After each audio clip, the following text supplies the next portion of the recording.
Hi, I'm Steve Hornsby. This is the Norton Municipal Charter Ballot Question Committee. We wanted to bring a couple of the members on to discuss the final charter report and some of the concerns that folks might have.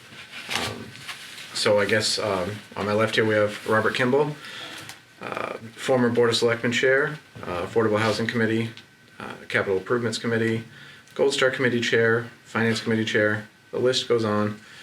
Bristol County Selectmen's Association President as well. And we have Joe Fernandez, was the chair of the Extended School Year Study Committee, chair of the Finance Committee, has been a selectman previously, prior chair of the Charter Commission, and both Joe and I are active members of the Planning Board, a former chair as well. Joe, you were a chair as well, I believe. And Joe has also worked at the town of Plainville, where he served as town administrator for 23 years. So, now that you know us, do you want to get right into the Charter Commission final report? Sure. I think first of all, we want to say publicly that we understand the amount of work and effort it takes to put something like this together, and we do appreciate the time and effort this Charter Commission did put into this document. Joe has a better understanding than you and I do, Steve, but it does take a lot of work. It does take a lot of time, and for the most part, I really don't have many concerns about it, other than obviously we have a few, but I think they did a pretty good job of recapping and looking at different facets of the town government and how it may work better for them. But I just want to make sure we give them a big thumbs up for the job that they did accomplish. Well done. Yeah, it's particularly having gone through it the same process now 20 some odd years ago. I can appreciate the time and effort and work that they put into this, but I can't help but thinking there's a special place in hell for those of us who think that we can write a charter and solve the world's problems. That just doesn't happen, and I think that's part of our concern, that some of the proposals that they're making fly in the face of certainly what we've been accustomed to in our time here in Norton, but also I think flies in the face of let's call it common sense. I may be unique, but I certainly have, and perhaps other folks have as well, thought when they see the news at either the state or federal level, and scratch your head, how could someone vote that way? If I were a senator, or if I were a rep, I wouldn't have the Speaker of the House dictate whatever the scenario is. And we have now, pretty much out of necessity, because we can't have 300 million people a 10-day town meeting and vote on issues. But we have a representative form of government at the state and federal level, and I don't care what side of the political aisle you're on, it's a very divisive, and I would submit not particularly representative form of government in terms of reflecting what people really want done. To me, government ought to be bottom up as opposed to top down, and I'm very reluctant to see that same scenario fall on local government. All right. So getting right into it, again, I want to echo what Bob said, is that just by reading this, whether we agree or disagree with any particular point, it's very obvious that a lot of time, a lot of hard work went into this, and it is very much appreciated, and any disagreements are not saying anything against their efforts. We may not all agree either.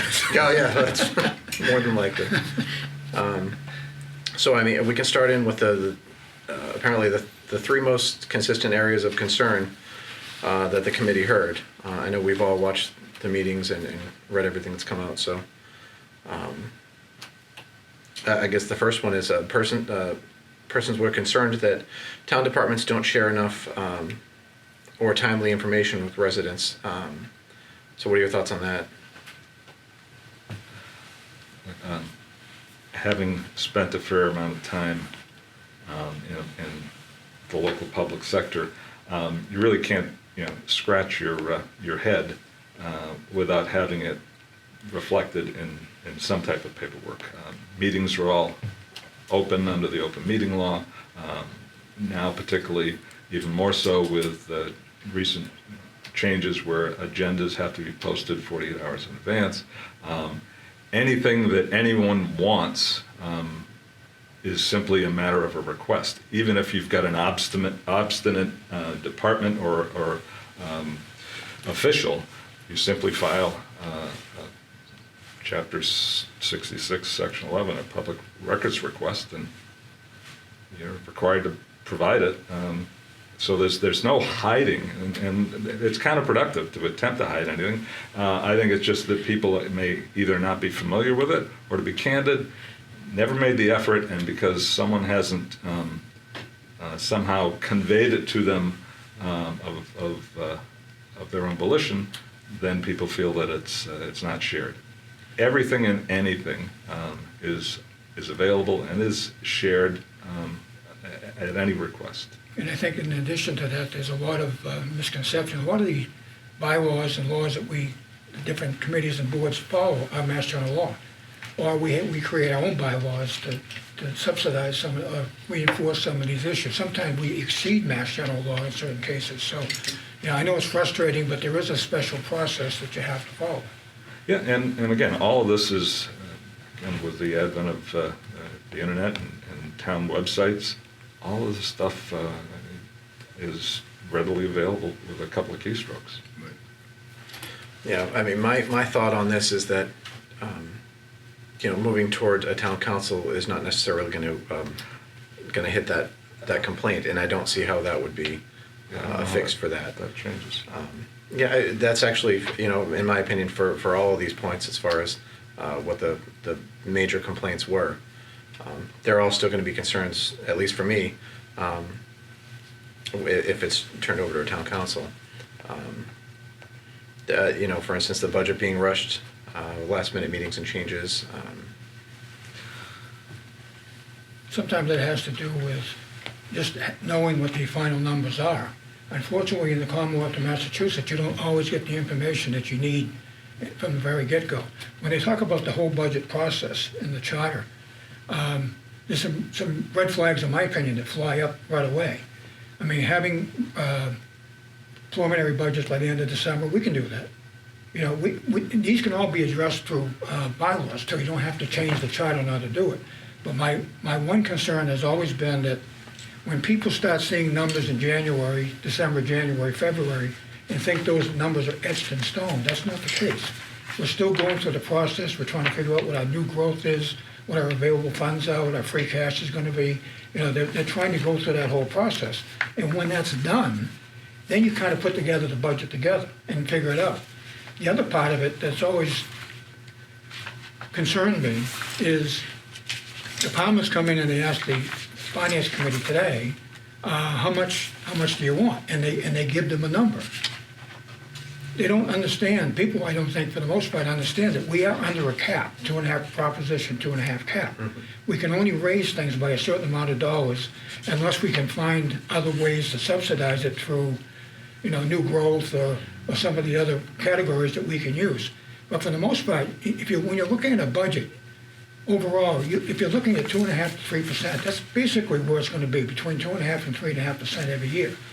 If I'm a department head, I'm going to ask for more, and then, of course, it has to be cut back.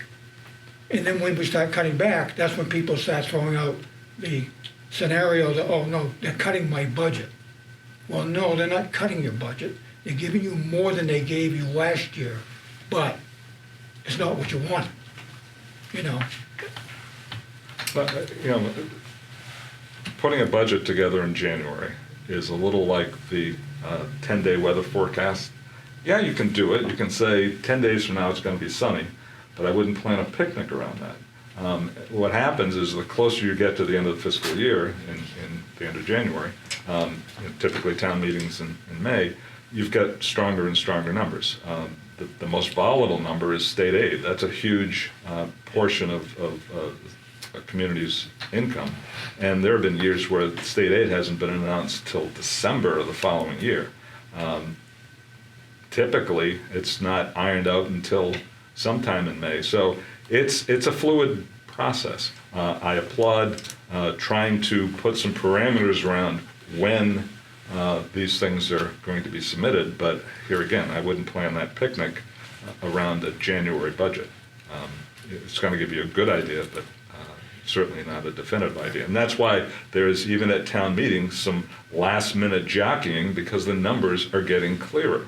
Yeah. And then in all due candor, sometimes there's some negotiations in terms of the Finance Committee says to one department, we can't afford that, but then finds some money because another department, you're able to make some changes.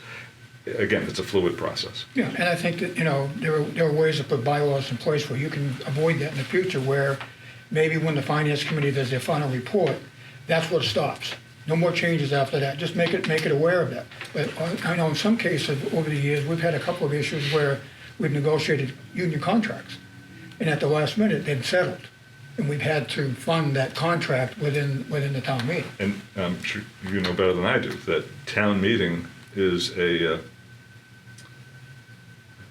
I can say this now, I'm no longer in the business, it's a great leverage tool, because a union holds off, and they want to get that, if they don't get that whatever that negotiated pay raise is, or pay package, if they don't get that funded at town meeting, they're waiting 6 months or longer for it to kick in.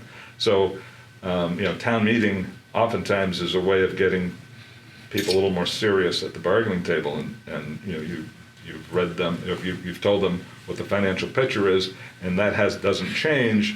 Town meeting's coming up, they decide to settle, well, that changes things, and therefore it affects the budget. As you pointed out earlier, it's not like there's huge amounts of money that are available. It's a very finite. Right. And getting back to the capital improvement, I was on the capital improvement committee for 24 years. And I can tell you, we had a 5-year plan. We did have one. It didn't work because every year something came up. A school bus needed to be replaced, a police cruiser had to be replaced because it was in an accident. Every department always had their little niches. We're not good at replacing our equipment. An HVAC system, let's go. We were always modifying and changing it around. It was never etched in stone. And that's the one thing I want to throw out to anyone who's listening. Even though we create a 5-year plan, it has to be flexible because other emergencies come up. Absolutely. So initially, these communication, accountability, and transparency, complaints or questions, again, in my opinion, none of them are solved by town council or the new charter. Everything can be adjusted or amended with the bylaws. The next issue that kind of jumped out at me was, and this is being said all over the place, with people in town and over Facebook, I think, and Twitter, everything, that town meeting's not accessible to everyone, and that's one of the major reasons that we're pushing for, certain people are pushing for a new town council. To me, that doesn't seem like a genuine complaint. It seems like a gaslighting complaint. I know we changed it fairly recently, last year, the year before, to Saturdays for town meeting. You have to say, it's never going to be, no matter what time you put it, what day, it's never going to be accessible to every single person that's going to want to go. Work commitments, prior commitments are going to come up, but this is an important part of your rights, is voting in your town meeting. If you choose not to go, that's your choice. But using an excuse of not being able to go, I think, is disingenuous. Yeah, I'm sure I'll be the first to confess. I haven't attended more than a handful of town meetings in the last 30 years. For 23 years, I worked in Plainville. Selectmen for whom I worked met on Mondays. When does town meeting typically start? On a Monday night. So I couldn't attend. Oddly, since I've retired, I've got a little part-time job that works on Saturday. And what did we do? I attended some town meetings, but when it moved to Saturday, I can't attend. That being said, the analogy I use is I'm sure there are other people like me who can't necessarily attend. But the analogy I use is there are people tonight who are going to be too busy to make dinner. That doesn't mean none of us can make dinner and instead have to wait for 7 restaurants in town to send us dinner and we pay for the privilege and take what they give us. I'm very comfortable with 200, 150, 300 people who I believe are a cross-section of the community voting what their interests are, because I believe their interests reflect my interests. To the extent that their interests may be different, that's democracy. I have much more confidence in 200 to 300 self-elected individuals voting on issues at town meeting than I have with 7 people, and we can get into whether that's representative or not. But how is a process that has a finance committee of 11 people review every article on the warrant, a board of selectmen that manages and puts together the warrant, the residents of 200 or 300, however many show up at town meeting, how is that replicated with 7 people? It doesn't make sense to me.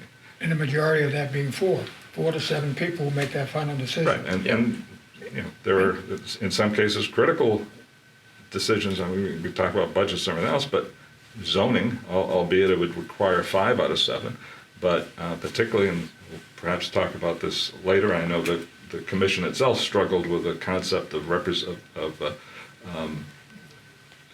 precinct versus at-large council people, but as was settled on, they're all at-large, and you could have 3, 4, 5 council people from one precinct voting to change the property across the street from you or your very own property with no vested interest, and you have, other than perhaps being told you can speak at a meeting, again, you need to understand that's not a requirement. It's permissive by the council president. You may or may not be able to speak to the issue if it's on the agenda, but you certainly don't get to vote on it, and I think that's the kernel of the problem that I have with this change. Yeah, and I think that it's very important to stress the fact that, we'll probably get more into the precincts and all that stuff later on, but, when you've got something going on in your neighborhood, you want to be able to get up and ask questions and get answers. And in my opinion, this whole council process, they have hearings. We'll probably talk more about the hearings as we go along. But I know the one main concern I've heard from, even when I was sitting selectman, was the fact that we don't have room enough to have these meetings when there's a large turnout of people. Well, that's okay. That's not a bad problem. That's a good problem. What we have to figure out is how we can make that happen, and make it happen in a way that everybody can have a chance to participate if they want to participate. But I want to stress the fact that there's at least 3 or 4 times in this report that they have hearings. Hearings are replaced by, in my opinion, are a town meeting. You can get 20 people to show up, and get 2,000 people to show up at a hearing.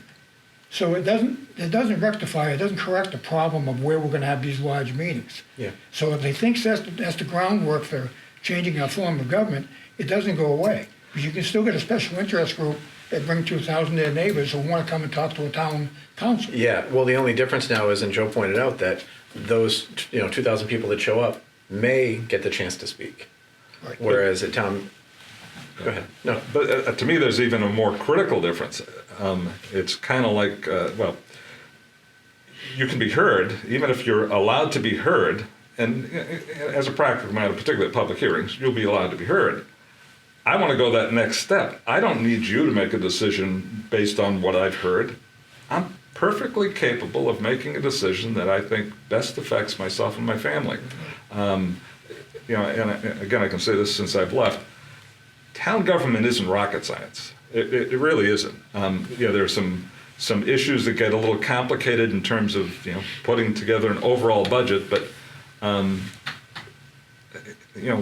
when a finance committee renders a report, tells you, and I don't know that they do this any longer, but back when we were on the finance committee, we would, the committee was 11, if there was a 7-4 vote, if there were 4 or more people who disagreed with majority, there was a minority report. Right, exactly. So people, and certainly, people on the finance committee are free to get up and say, finance committee or the majority said that, we ought to, buy those 3 new cruisers, but some of us felt that we can get by with 2 and put some mileage on the one that remains. That's not real complicated. You can respond and react to that information as a citizen. Why should I give that right to someone else?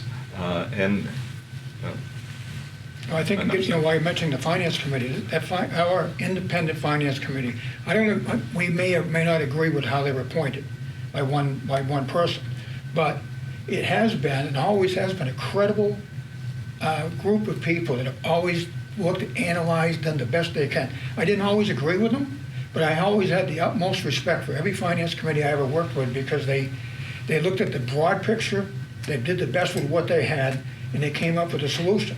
Now we're talking about a town council where the majority of the town council is going to be appointed to a Ways and Means Committee. Well, no, not majority. 3, because they can't have a quorum.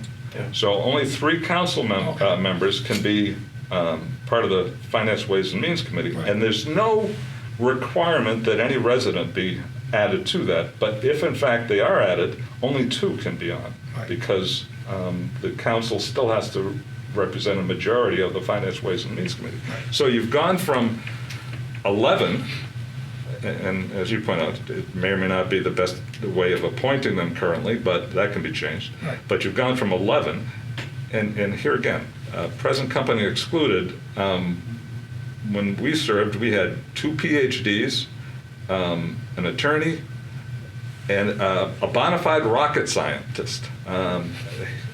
He was in charge of testing the guidance system for the MX missile.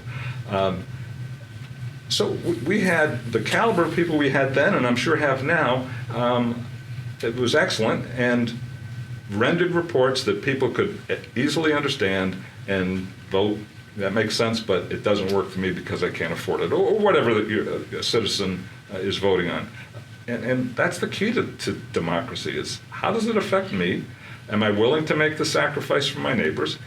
If I am, terrific. I'll vote for the new school, even though I may not have school-age children. But that's democracy, and that's, I'll prattle on, I'm sure, a lot more tonight, but this document concerns me. I've gone from amusement to anger. Now I'm frankly just saddened, and maybe it's Easter coming up, but I think when Christ was on the cross and said, Father, forgive them, for they know not what they do. God bless you for having done this work, but I think you've just come to it was a preconceived solution to a non-existent problem. Yeah. And we have to stress that the Finance Committee has always been credible, Oh, yeah. impartial. And what you're creating is you're creating a Ways and Means Committee comprised of 3 council person people, right? That are going to report back. Where's the checks and balances? They have no checks and balances here. Yeah, I mean, anybody who knows me knows that I've always been extremely uncomfortable with how the Finance Committee is appointed. Not disparaging any of the Finance Committee, like you said, I think that they're credible and they do a fantastic job. But one person appointing 11 members of a Finance Committee is, to me, has always been honestly insane. And that could be changed by a simple bylaw. Exactly. But well, that being said, how it is in the potential charter goes a step beyond that and makes me a little bit more uncomfortable. So. Agreed. Yeah, one of the other planning and goal setting things that kind of jumped out at me as well is the respondent suggested there is a need for stronger leadership to coordinate the long range goals. Again, that's not going to be fixed by a new charter and a committee. That you want to have stronger leadership, you need to elect stronger leaders. And unfortunately, we have an election on the 10th of April, and there is one contested election, and that's for a select board. And there's 3 candidates for 2 seats. Yep. We have a problem filling these seats. We have a problem getting those strong leaders here. So, I mean, what are your thoughts? I've heard the argument made that because people, I'll call it self-selection, do not attend town meeting or can't attend town meeting, that it's a more democratic process to vote on someone who represents me. Again, with all due respect, I don't want to vote on the people who represent me. I want to vote on the issues. That aside, we're reminded that North Attleboro recently adopted a town council form of government. Their election coming up, they have 9 council people, only 12 candidates. So by default, 6 people, whether you like them or not, are going to be your council people who are going to vote in your stead. Franklin, back in 1989, when we looked at and established a charter, we looked at Franklin. They were one of the first in the area that had a town council, and they've had some issues. I'll let them both defend and explain their issues. But in any case, on this issue of representation and the fact that it's more democratic and you get to vote, well, in Franklin, their most recent election, 9 seats, only 11 candidates. So you had no choice in 7 seats. The other community, in fact, the commission talked to the town manager for Bridgewater. Their upcoming election, they have District 1 is open, only 1 candidate. District 2 is open, only 1 candidate.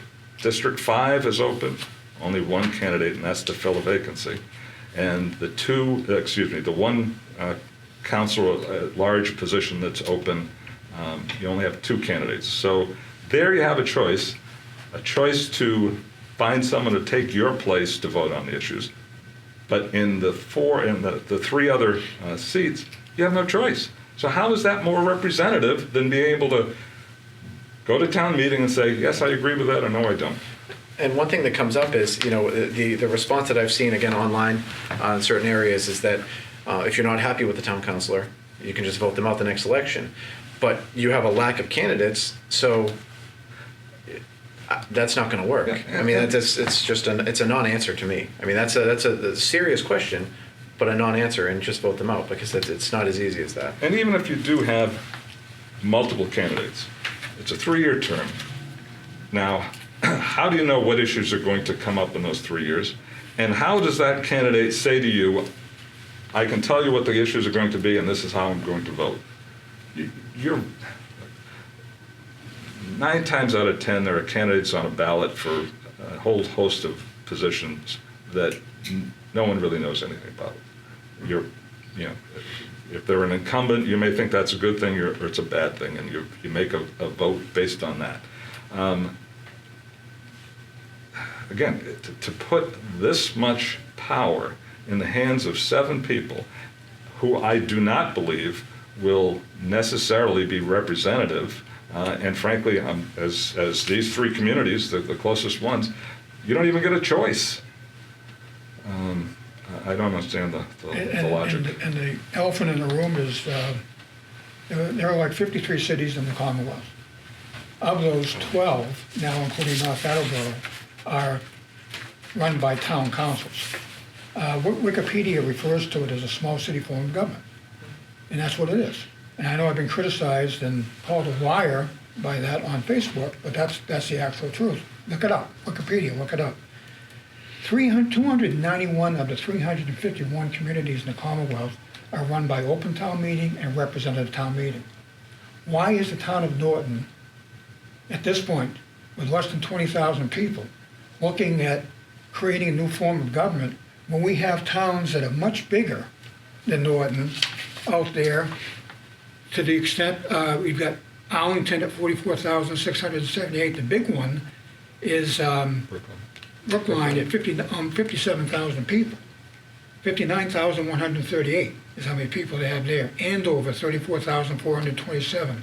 I mean, these are Framingham, 70,441. These are still run as towns. Why are we looking at changing our form of government now? The day will come we'll have to. And we can get into a whole different subject about the difference between open town meeting and representative town meeting.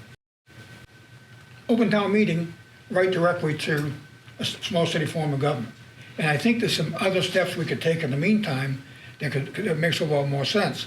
But the big question is, why are we looking at this when we've got so many other cities and so many other larger towns bigger than us that are still running it under an open or a representative town meeting? Yeah. And the reality is, can council form of government work? Of course it can. Can open town meeting work? Of course it can. To me, it's kind of like arguing, is the glass half full or half empty? When the real question is, what's the purpose of the glass and who gets to sip from it? The purpose of the glass in this case is representation in terms of what the desires and wants of the community are. And I don't believe that's best served by either electing, if we have multiple candidates, or taking whoever ends up as being the sole candidate, as has happened in these three other communities. I don't believe that's representative government.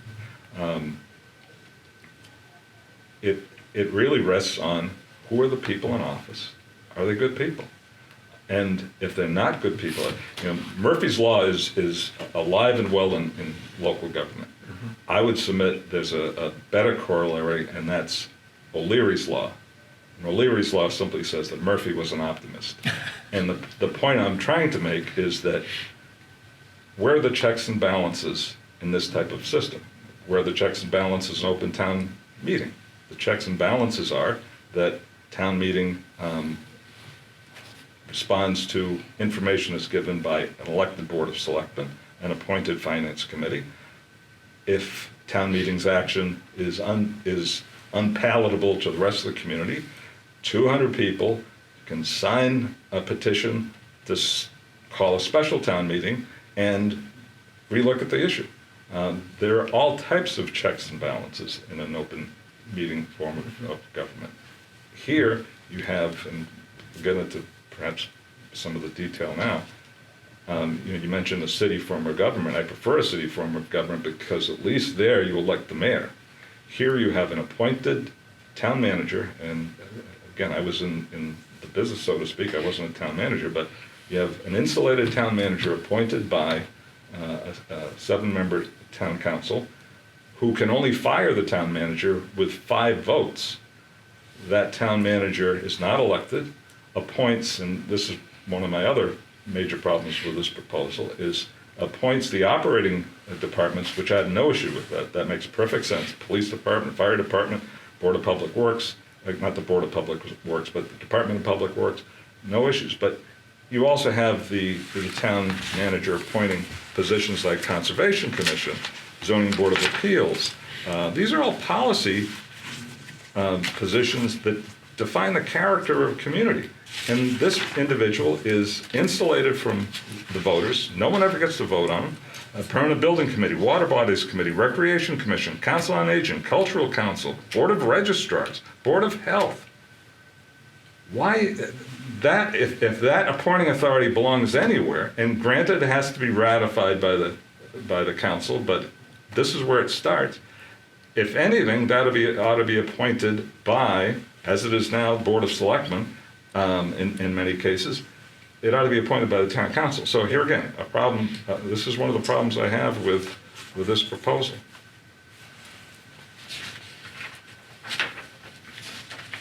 All right, so what do you want to move on to here? The one thing, only before I forget, because I've heard this out there, and that is the impact on Proposition 2.5. And I'll read from, this is the report is under the category of effects of the new charter on Prop 2.5. The Commission would like to make clear that the new charter, bold, does not and cannot change the Proposition 2.5 process. That is somewhat technically correct. Currently, a 2.5 question, be it an override or debt exclusion, requires a 3-step process. Board of Selectmen, only the Board of Selectmen can call the question. You can petition to the cows come home. Only the Board of Selectmen, with 3 of the 5 members voting affirmatively, can place the question on. Then it has the, whatever the amount of money is, let's say it's $200,000 to buy a fire truck.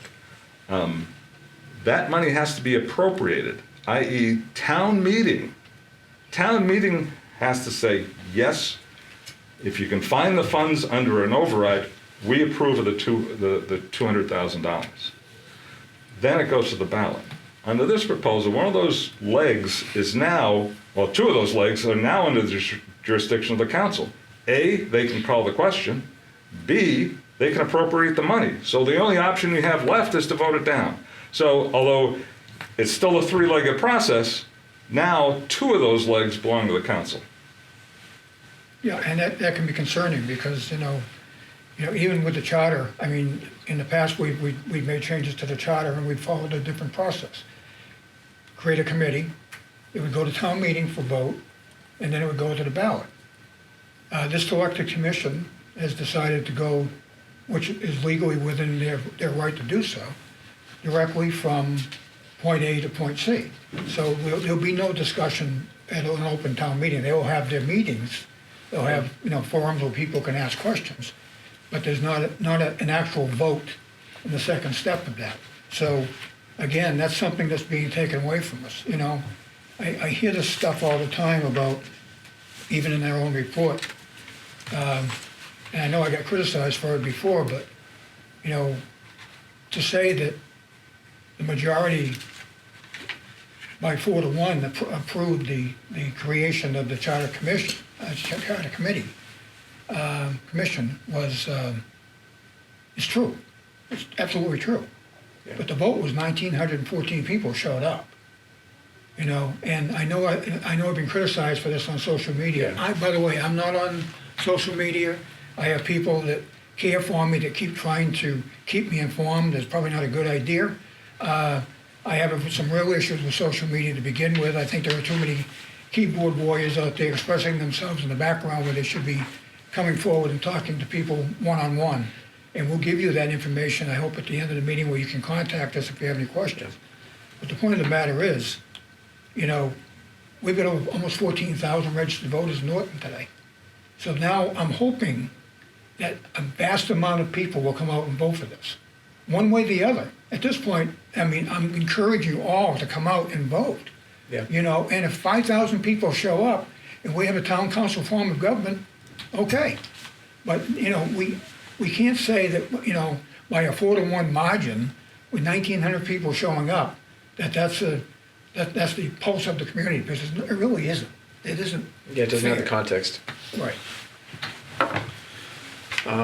So before we keep going, we're not pointing out the things that we agree with here as well. I mean, there are certain things that I do personally agree with, but not necessarily the entire change. I do like creating the Department of Public Works. There are certain things, but this is more to express our, I guess, conflicts with this report here. Well, but when you're and talking reasons. about the public works, has the committee come up with an assessment of what's gonna cost us to create all these changes? What is it gonna cost us? I don't believe it's part of their purview. I don't think that's so. what they were designed to do, but as a side off, what's it gonna cost us to create this new efficient town manager? I mean, we're not gonna pay him $130,000 like we're paying the person now. The Department of Public Works is gonna bring in some additional people. What's it gonna cost the town to create all these new forms and all these new letterheads and all these new envelopes, and, it's gonna come at a cost to the town. Yep. And other than an override, we have to absorb these costs. Well, and I hate to bring up ancient history, but in 1989, when we looked, and the town ended up adopting the first charter, we looked at issues like public works. And I, for one, think a Board of Public Works, Department of Public Works would be the Board of Selectmen in our current form of government under this proposal, the council being the department head, so to speak. I think it makes sense. There's, I think, a lot of synergy that can be, particularly in a town like Norton has a cemetery department, forestry department, water sewer department. I mean, it makes sense to combine that and cross-utilize people. That aside, it's not a new concept. We looked at it and we didn't want to win the battle and lose the war. And at the time, the war was to get a charter passed. We had, at the time, an elected town clerk, an elected treasurer collector, elected water sewer commissioners. At the time, it was just elected water commissioners. And the pushback was, don't take away my right to vote,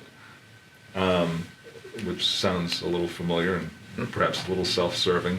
But the point is, it's nothing new.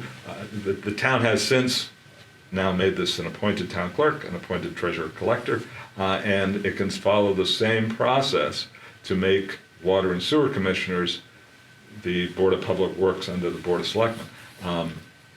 So we don't have to throw the baby out with the bathwater to accomplish the good things that are in this. I would agree. It can simply Yeah. be done in a different way. Yeah, and my point was, I mean, there are good things in this, and I didn't want it to come off as a gripe session about everything, because there are some good things in here. We just want to go through again what we disagree with and the reason why we're going to vote no on this. Well, going back to the original plan, the planning and goal setting, and as a member of the Board of Selectmen, I can tell you for years, I was very, very much pro-business.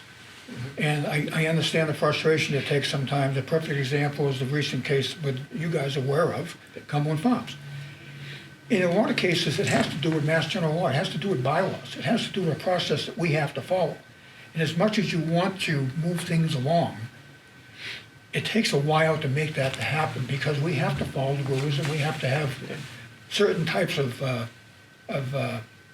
hearings, and we have to follow the rules by the tone of the law, because if we do anything wrong, it gets thrown out and you gotta start all over again.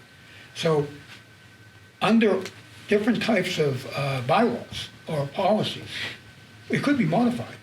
We don't have to worry about, creating a charter to do this. We can actually we can make some changes and make it more efficient if that's what we're looking for. Yeah. So Joe will attest, from when I took over as chairman of the planning board a couple of years back, one of the very first things I said was, I don't like how things are just dragged along, and we need to move things forward to the extent that we can. And again, to your point, Bob, and there are laws that we have to follow. There are things that we have to make sure are complete before we move forward with the vote and move forward to get things done. And here again, I know that, frankly, it's a bit naive, and look, I don't know what the occupational backgrounds of some of these people are, and I'm sure that most, if not all of them, could put me to shame in terms of what it is that they do. But they have no municipal experience in terms of elected office. So to make these carte blanche statements that, we're going to now attract business. Well, you're still going to have a conservation commission. You're still going to have a planning board. And again, Steve and I can speak to this in that we had, Cumberland Farms took us 2 years to approve at Cumberland Farms. I don't want to relitigate literally and figuratively that. It has just taken us 6 months. When I say us, the town, through the Conservation Commission, which still exists, Planning Board, which will still exist under this proposal, 6 months to do away with the building. God forbid we were adding a building. I mean, it's naive to think that we can simply make these ad hominem statements and everything's going to be fixed. If you believe that and you're that naive, then I'll put a for sale sign on Power Street Bridge and I'll take all offers. I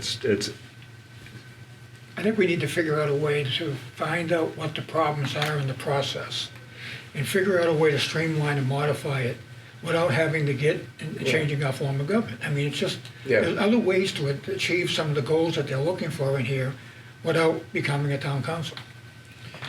That goes back to one of the initial, complaints is that town departments or boards don't share enough information or timely. For example, with the planning board, is my experience that we're required to have a certain number of open meetings where anyone can come and voice their opinions. So to me, I mean, I don't think you can get any more open than that.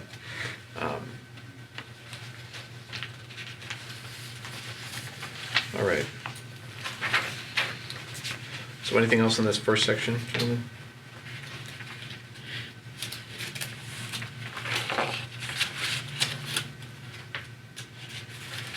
One of the things that I keep seeing, and we might hit on this later too, that I keep seeing is that with this new potential council, there's going to be more representation for everyone in town. Again, I don't see, and I could be wrong, there could be a reason behind that I'm just not seeing, but I don't understand how 7 at-large council members will give us more representation. Just as an example, I think you wrote it down. The Charter Commission, there were 5 out of the 9, so a majority from just one precinct in town. Right. In precinct 1, and at that time, precinct 1 and 3 had no one representing. Yeah. 3 being the Grove area, which is one of our larger populated areas. Yeah, and that's not saying that their decisions were based on that or their report was based on that. Just I want to put that as an example. Even in the Charter Commission, that wasn't representative of the entire town. Yes, they were elected, absolutely. How many ran? Do we remember? I don't recall. I think it was like 12. I could be wrong. But that's one of the bigger questions that I have is how in the world is this more representative? And again, that's one of the cornerstones of their argument, that this is somehow more representative because people can vote on the councils. Well, as I suggested earlier, you look at the 3 communities around us that have councils, the vast majority of the seats went uncontested. So how is that more representative? Beyond that, how is that more representative than 200 people showing up and saying, this is what I dwell in analogies, but I liken that to telling all our kids join Little League so you can vote on the 9 kids that get to play. 2,000 people may show up in an election and vote in 7 council people, God willing that we have at least 14 candidates. But how does that guarantee that whoever is elected is going to be consistently over the next 3 years representative of your viewpoint? And if they're not, the recall provision is brutal. And even if it's successful, it's closing the barn door after the horse is gone. And getting on the recall, I was involved in a recall back in the late 80s, early 90s. And I can assure you that it was not an easy task. And we spent weeks out gathering signatures. We had doors shut in our face. It wasn't a pleasant task.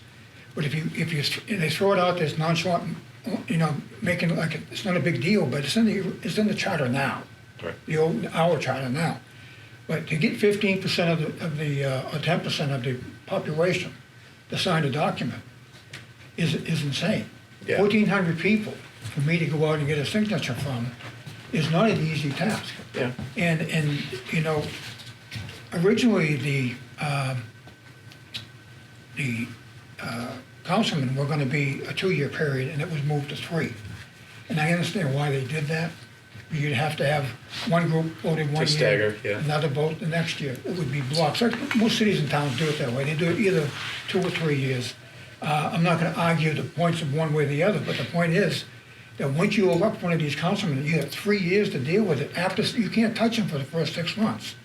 After that, you have to go through a recall process, and it involves town clerks, it involves town council, it involves hearings, it involves getting signatures, it involves getting them certified. It's a long process, and it's a lot of work. And I've been there and done that. So. And the antithesis, or the opposite of that is what we have now, is someone at town meeting says something stupid, and you in essence say, I don't agree with it, and town meeting votes for what is the most logical argument. I keep coming back to the point. I don't understand how this proposal is more representative of the people's wishes out there. I think the argument is that it's more representative in that 1,500 or 2,000 people will actually do the voting on the ballot. rather than 200 people showing up at a meeting. But I mean, that's again disingenuous. That's not representative government. Yeah, and again, if the candidates are required under the charter for council to say, on these 15 issues that I know are going to come up for the next 3 years, this is how I'm going to vote, and I'm running against you, and you say I'm going to vote the other way. Okay, I can almost live with that. Right. But we both run for office, and we put out some, dare I say it, BS on a campaign. I think, I can certainly speak for you, and hopefully I can speak for myself, that we were as sincere as we could be, but we couldn't say definitively, this is how I'm going to vote on an issue until I've heard what the pros and cons of the issue are, and then you make a decision. Now, where's the voter in all of this? He or she has cast his vote 2-3 years ago, and is no longer going to be able to influence you other than harangue, and we don't even know that you can harangue because the council may not allow you to speak. Yep. Again, I I'm not the think brightest guy in the world, but I just don't know how people can make that argument. What I hear most, when things are going well, people are okay with it. They talk about the low turnout at town meeting. If everything is going great, people sit at home, even in an election, they'll sit at home and say, you know what, Steve's gonna win. I don't need to go out and vote today. Or the finance committee has done their research, they've done their time, I have confidence in what they're doing, the town manager, the board of selectmen, I'm comfortable with everything they've done. I don't need to go to town meeting. But when it has an impact on your backyard, if that industrial park's going in your backyard, or if there's something of that nature happening, a 40B or whatever it might be, yeah, I want the ability to go and vote personally and to ask questions personally and discuss things personally. Yeah. And I don't want to relinquish that to 7 other people and hope that they ask and do what I ask them to do. And if they don't, I have to wait a couple of years to make a change. And I keep going back to the at-large portion of that too. I mean, 7 other people that could be from, the Attleboro line. They all live in row houses all together. That could potentially happen. That's not going to happen, but it could potentially happen, and they have no idea what's going on the other end of town. There are 3 retired selectmen on Pine Street and a member of the planning board on Pine Street. Yeah. We could stand in the middle of the road and see all of us can see each other. Yeah, but if you stood in the middle of the road, I'm sure there are people We who get want to run run you over. over. And probably rightfully so, but the point of the matter is, the 4 of us could run. By the way, I'm never going to do that. Yeah. But if it could happen, and you're And right. again, I wouldn't want that either. I mean, Right. the 4 of us from the same little area, I wouldn't want that. Even though it would be in my best interest as a property owner there, I don't think that's representative of the town. Right. So that's one of my biggest contentions. Again, Getting back to Prop 2.5, by the way, one thought I did think about on that was, in my opinion, this new process would make it easier to push through a Prop 2.5 process. Yeah. Like you said earlier, Joe, the middle stage is gone, so it's town council and then the ballot. You vote, you say no. Town council at the next meeting could go back and say, you know what? Susie couldn't make it, Joe couldn't make it, we had ball games that night, or whatever the reason was, let's do it again. And they'll continue to do it until they can get what they want. Now, we can get into the debt exclusion that's coming up, I don't have a problem with it. But it could happen that way too, where they just continually come back and back and back and back until they get what they want.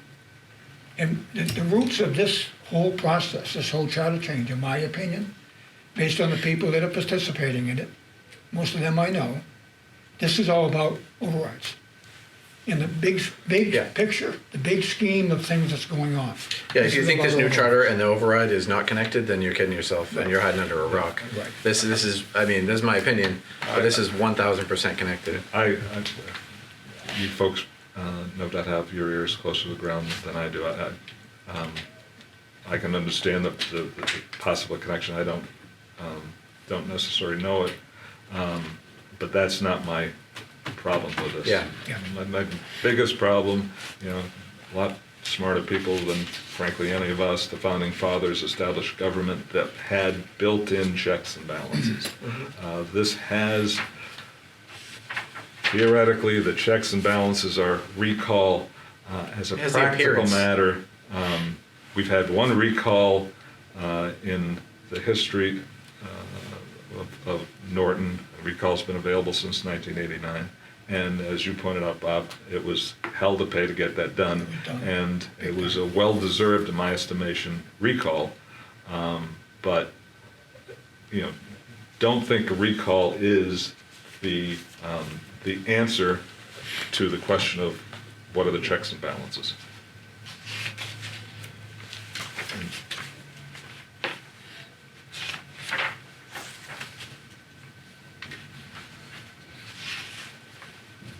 All right, what do you have next in your notes there? Well, We can move right 'cause through. I don't know how much time we want to devote to this, but the one remaining issue that I have a great deal of problem with, and I'll read this directly from the charter, and that is the whole process of the budget. The town manager comes up with a budget and submits it to the town council. There's a notice and a public hearing, but under, again, their words, under the adoption of the budget, town council shall adopt the budget with or without amendments no later than 15 days prior to the start of the fiscal year. So a little while ago, we were talking about,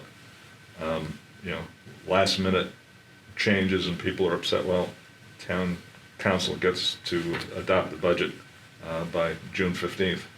In any case, this is what I have a real issue with. Again, the town manager has proposed the budget. The town council may delete or decrease any programs or amounts except expenditures required by law for debt service and shall not increase any line item. Understand what that means. You have someone who is not elected. Again, I have no quarrel with town managers, but how much power do you give a town manager? He or she is not elected. He or she can only be fired with 5 affirmative votes of the council, submits a budget that cannot be increased. And I never thought I'd live to see the day where insanity prevailed and communities across the country are proposing, let's defund the police. Well, let's assume that same wisdom, and I use wisdom obviously in quotes, is supported by the town manager, and he or she decides, I'm going to defund the police. Well, guess what? Other than firing the town manager, there's nothing the council can do about it, because under their own language, shall not increase any line item. And again, I've used an absurd example, but here again, there are factions of the community that have children who want to see more money spent on either recreation or sports program or whatever it is, schools. There are other factions that are long in the tooth like me who may want council on aging. Council can't change any of those numbers up. They can only drop them. I have real heartburn with that. I have no problem with the town manager because someone has to be wear the big boy pants and set an overall bottom line budget. You can't invent money. It's a finite amount. Town manager should be responsible for defining what that amount is. But the town manager should not, after having appointed all kinds of policy committees, also define what you can spend on each and every department, and nothing the council can do in terms of increasing it. That is perhaps one of the biggest problems I have. I relate this to, my company, we manage community associations, and we prepare the budgets for them on a yearly basis. So it's a small version of this. So we prepare the budget and tell these condo boards, okay, you can take some money away from some of these, but you can't add to any of these line items. They'd fire me immediately, and they'd laugh us out of the business. That to me, you bring up such a fantastic point, because that to me, there could be a reason they put this in here. I don't know. I can't for the life of me see it. I'll be a real cynic. There is a reason for it, and that is this. I hope it wasn't intentional, but certainly perhaps unintentionally. this is all about government working for itself and not for the folks that it's supposed to represent. Again, I said it before, government to me ought to be ground up. And in addition to that, another part of that appropriation, it's under section 6.6 of their proposal, is something that I probably should set it up first. The way the school committee works, school department works, is they give them a budget. If you look at the budget for last year, it's like, I don't know, $29 million they're given for a budget. They break it down by line item. If you ask for a copy of the school budget, you can actually get a breakdown on how they're going to spend it to represent it or reflect the total of what they're going to have. So, well, once that money is approved at town meeting, which is one line 300, it's approved. Once it's approved, at that point, the superintendent, along with the school committee, can spend that money in any way they fathom, any way they think fit. Yep. They can take money from point A and put it in point B. My issue with this new charter is now you're taking that same technique or philosophy and it's rolling over to the other side of town government. And under their section, transfer of appropriations, basically it says the town manager may transfer up to a maximum amount set by the town council and subject to any rules adopted by the town council with respect to such transfers from the unencumbered appropriation balance of one line in the operating budget. So if you have extra money in the trash pickup sitting there, that they can move that money into another budget account. That can happen now at the end of the year. They have a certain amount of time they can reappropriate money. But this is at any time after during the year. adopting the budget. Then you can go to any other or operating budget, whether the same or a different department or budget category. That gets back to Joe's point. If we want to defund the police department, this council can actually take money from that account and put it into any other account without any town meeting, without any other approval whatsoever. And I have a real concern about that. And if I were the town employees right now working on the town side of the budget, I'd be very concerned about this part of it because it's allowing this very strong town manager along with his council to move money from point A to point B within the budget, even after they've gone through the process of forming their Ways and Means Committee, coming up with a preliminary budget, having a hearing or two to talk about it, which 2,000 people could show up to, and then having the council vote on it, and that's not the end of it.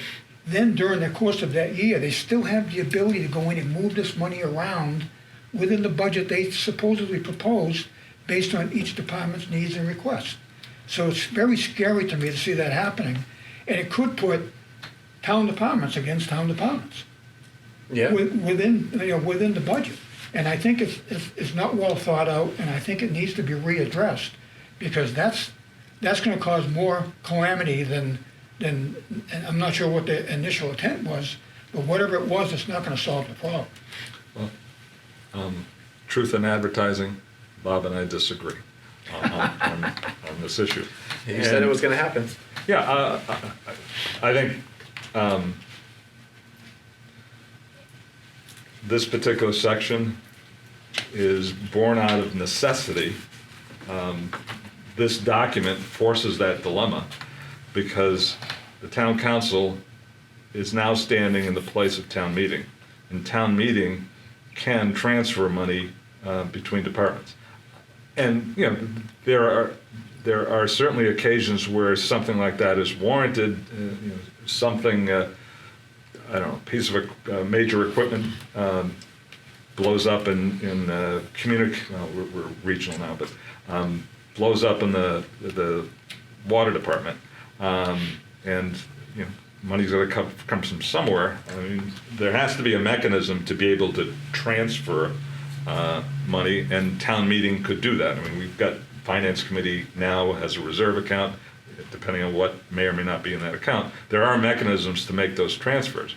But this has forced that issue that now despite having had a public hearing on the budget, and despite saying we in essence promise you citizens we're going to spend X on schools, we're going to spend X or Y on police, we're going to spend Z on fire, never mind, we're going to make these transfers. I think it's a bad bargain that we've struck here by forcing town council to have to deal with it. I'd much rather have town meeting deal with it. At a special within the annual, there are plenty of opportunities to make those transfers, but it's the word that people love to use now is it's transparent. It seeks permission from those people who are paying the bill. And will be impacted by the changes. Yeah. Absolutely. But if you're going to buy this pig, you're going to take the poke. Well, And I really didn't mean to be that deprecating, but. Well, I'm glad we disagree on that, but Well, it won't I'm be the first time, Bob. I'm also I'm sure. glad that we can sit here and have a conversation about it Yeah. without going home and getting on social media and tearing each other apart. And that's what I think is a major component of what's going on with this particular group who's pushing this charter through. The days of being able to sit down and have a conversation. We used to have, I can remember meetings where we would have brawls with different boards or committees within our own board. Mm-hmm. And at the end of the meeting, we get up and laugh at each other and walk out of the room. That was the end of it. Yeah. And that temperament isn't there today, and I'm concerned about the future to the point where I don't even want to be involved in town politics anymore because of the culture of the way that things are going. And this charter, in my opinion, is part of that new culture. And I don't want to be involved, and I probably won't be involved in it, other than hopefully the town meeting if it's still available. But it's okay to disagree with someone and have a conversation. And what he just said made perfect sense to me. And I'm not afraid to say he's right. You know, but that's the way it should be.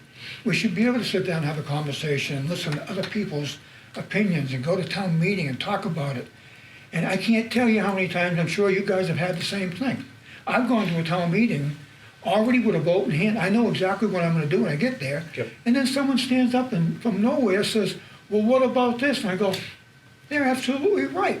And I voted against things that I was perfectly, I probably already voted as a member of the Board of Selectmen in favor of. And I sat there at town meeting and changed my vote because it made sense. And I hope people understand that that's the way that we should be doing our business. One of my favorite expressions, and that's unfortunately, and I suppose I could be accused of the same thing, but the expression I love to use is, my mind's made up, don't confuse me with the facts. And again, you go to town meeting, as you said, Bob, with dead set on voting one way, only to be enlightened by new information or more information, or more appropriately, in this case, differing information by one of those 200 people sitting in the crowd. And if you look at this new proposal budget, the new town charter rather, you have to agree that there are provisions in there where the council can be challenged and we can get so many signatures and we have to have so many people. Again, getting back to the whole recall process. Some of these, if you look at it honestly and realize the amount of effort and time it's going to take to do that, and how much, especially the time, it's mind-boggling for me to read this because I wouldn't bother doing it. I mean, I know how tough it is to do it. I wouldn't even bother getting involved. Well, to use Joe's extreme example, say you get somebody in there that wants to defund the police, which again I think is a completely insane argument. But let's say that you have the town manager wants to cut half of the budget for the police, and the majority of the town council goes along with it, so they cut it. What the process is to fix that as citizens is to go through that process of recalling and getting the petitions. And whereas now, if they try to cut the budget for the police, we go to town meeting and I can, I don't want to speak for everybody, but I'm pretty sure that would be voted down. And again, you said if the town manager cuts the budget in half and town council goes along with it, I'd almost be okay with that. But the town council has no choice but to go along. That's right. Yeah. And that's what is scary. It's just. And anyone opposing that change may be heard. And again, in quotes, may be heard, which and I know we're getting long in time, and Yeah. there talks, it talks about, review of the charter and, the next step, that, a new charter commission may look at this and change it. I mean, the rate we're going, the most efficient form of government, it's said, is a benevolent dictatorship. I mean, that's the only thing left, because we have, again, a town manager who is setting budgets that cannot be increased, appointing policy-making boards that define the character of the community. I'm not talking about whether the road is paved or not. That's a pretty simple assessment. But do we really want someone who is appointed by 7 people who, again, may or may not be representative of our values, but making decisions on recreation, conservation in terms of policy? Anyways. And it all goes back to 7. Yeah. At the end of the day, it all goes back And to 7, and look, Norton's no better or worse than other communities. As I pointed out, 3 other communities in the area, your so-called choice is, you get to vote on 3 out of 9. We're gonna have, like we have for select board, positions go with one candidate. How representative, how much of your voice is now demanding that this person represent you when he or she is the only game in town? Yeah. Steve alluded earlier to precincts. I mean, Yeah, at that's a least whole if other you've got conversation. precincts, if you've got people in your neighborhood that you can go to and have the same common issue areas that you have, where you live, you could go to them and say, I'm concerned about this thing being built down here. What are we gonna do about it? You've got someone, but to just, at large, allow people to be voted in, like you said earlier, it all could come from one neighborhood. Yeah. And I don't know if anyone's been listening to the news, but the city of Worcester is in trouble right now with their school committee. And it's a perfect example of what we're talking about here. 70% of the school population in Worcester is of color. And it was recently determined that they're all at large. They're not You mean the school committee? The school committee, committees at yeah. large. They're not wards or precincts. Everybody's at large. And there's a major revamp going on right now saying, why are these people at large when 70% of our population is of color and our entire school committee is white? There's no representation That's a perfect example. Yeah. of how it could happen, Yeah, absolutely. The perfect example. So I'm sure, I'm not sure how much people are reading the Sun Chronicle or have been on this. There are some articles that go back and forth. There's something I wanted to point out, because this kind of ties into the social media of what people are saying on social media. There's a short article by Steve Schoenfeld and Brian Eagle in response to another article about Norton. And the suggestion is that folks just want to elect somebody to make decisions for them, and the assumption that people don't care. And I mean, I've been in this town for well over a decade, and people care. I mean, from my experience, people care, and not just the people that show up to the town meetings. And there are some that can't. I understand that, but that's what's going on social media. I see, people don't care enough to show up. This is going to be more representative. And when you have a counter argument, and I see this, people will say, well, I'm against the charter for, X, Y, and Z. They're attacked, or they're told they're stupid, or they don't know what they're talking about, or, do you not care about the town? Why are you going to vote no on this? So, I mean, I prefer to have intellectual conversations about it and actually look at facts as to why we're saying no on this. Or, like you said, Bob, you can change my mind. Show me, if there's a counter argument to all of this that makes sense and that might change my mind, I would love to hear it. I confessed at the outset that I have not attended a lot of Norton town meetings. Due to work responsibilities. And that work responsibility, Lord knows, I dealt with town meeting in terms of, working with the finance committee to develop recommendations, obviously, developing the warrant with the Board of Selectmen, going to town meeting and making the case for or against a particular article. And town meeting admittedly is potentially a messy business. You know what, watch Congress, watch the State House, it's no less messy. Right. It's just fewer, perhaps, participants than 200 And it people. should be. And absolutely should. But I was always amazed, a little bit of insider baseball, that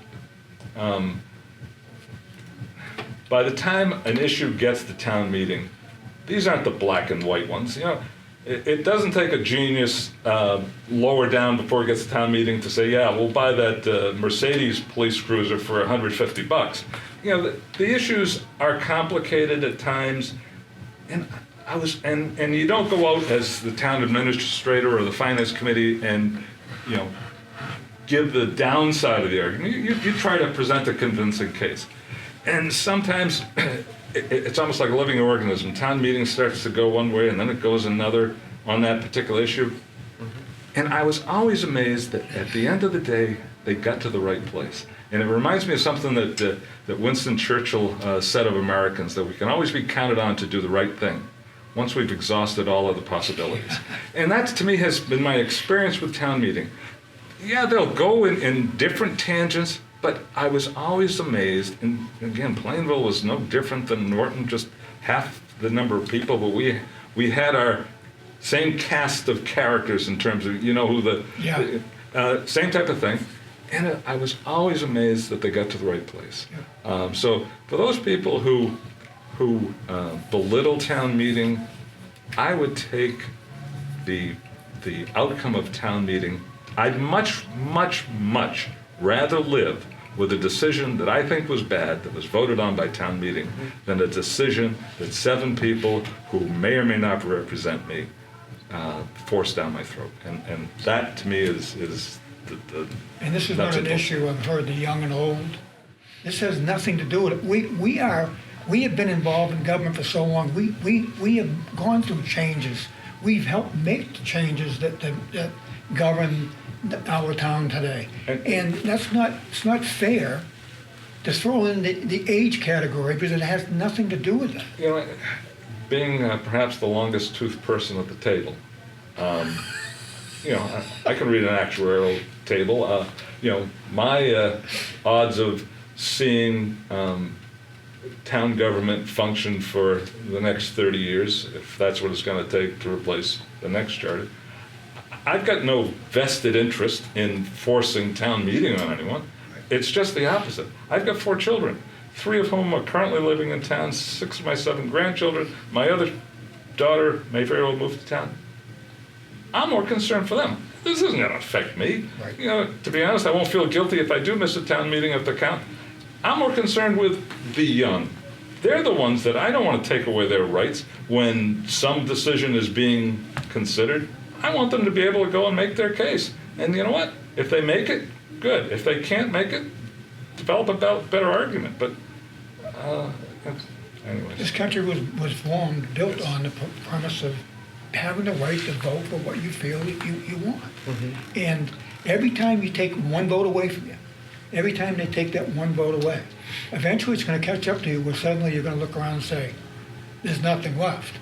Well, I can't help make a decision anymore. Yep. Now this is where I'm coming from. My family came here in 1634. We've been here a long time. Jeez. And I've had many generations of selectmen in the past. I'm very pleased at how many I've found back there, including the first one who came here.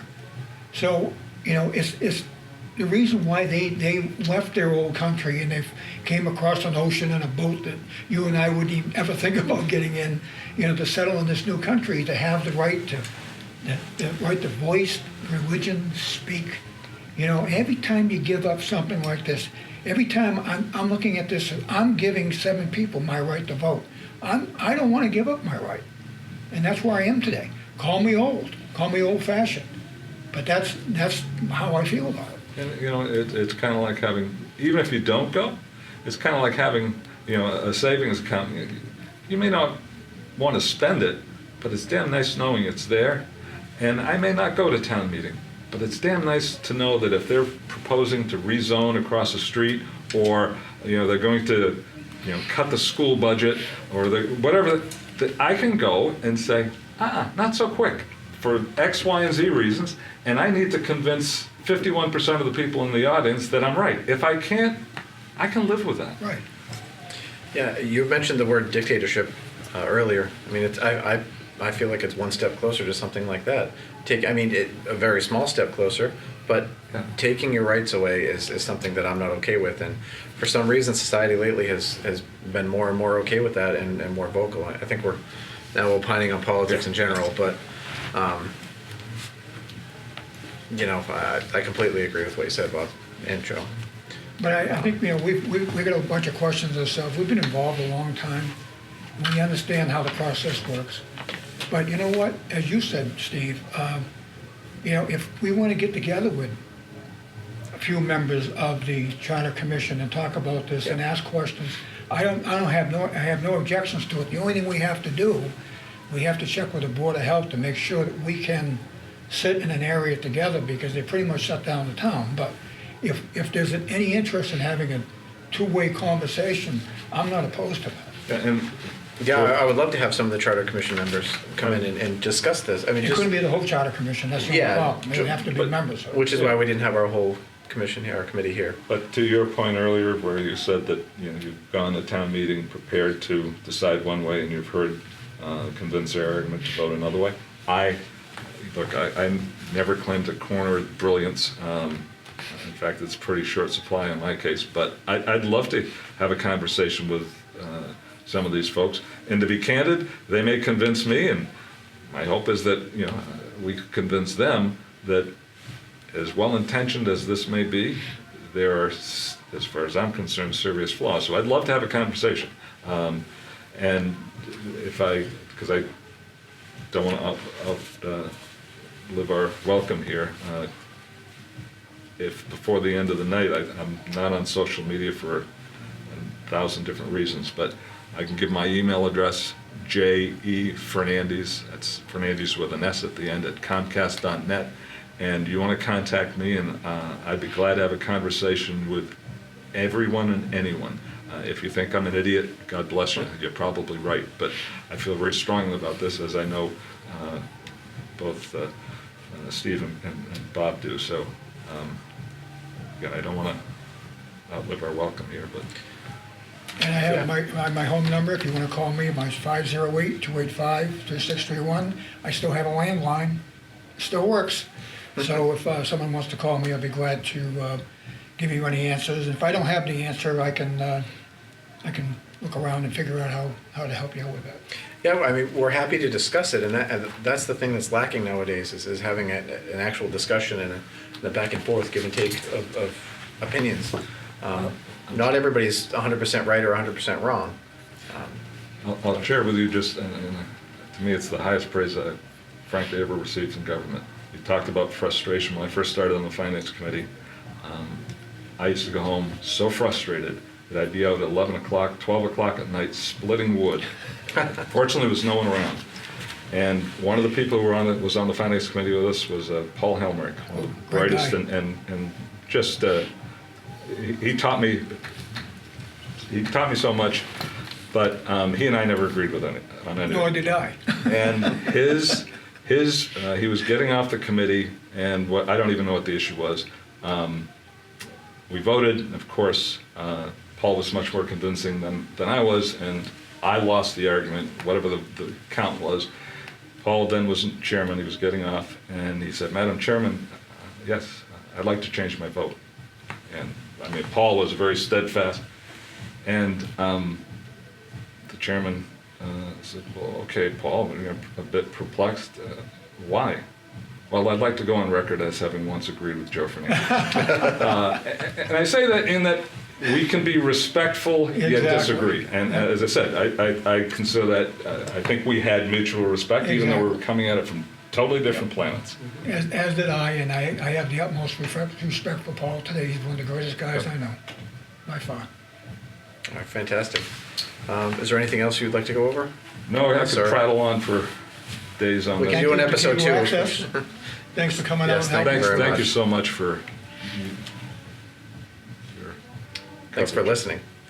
We were gonna do a roundtable, but we went oblong instead, but that's okay, we managed through it, so. Thank you all for listening, and again, if you have any questions, you can contact any of us, and we'll be glad to help you. Yeah, and we'd love to have a discussion with anyone on the Charter Commission. We can maybe sit down just like this, maybe get a rounder table. Again, More like Bob space. said, yeah, socially distanced. We so have to we'll, check with the Board of Health to make yeah. sure we're complying with. Yeah, but we'd love to, I mean, we'd love to have a responses to any of our questions and have an actual discussion back and forth and maybe get to some conclusions. Yep. But Agreed. thank you all. Thank you. Appreciate Thank it. you.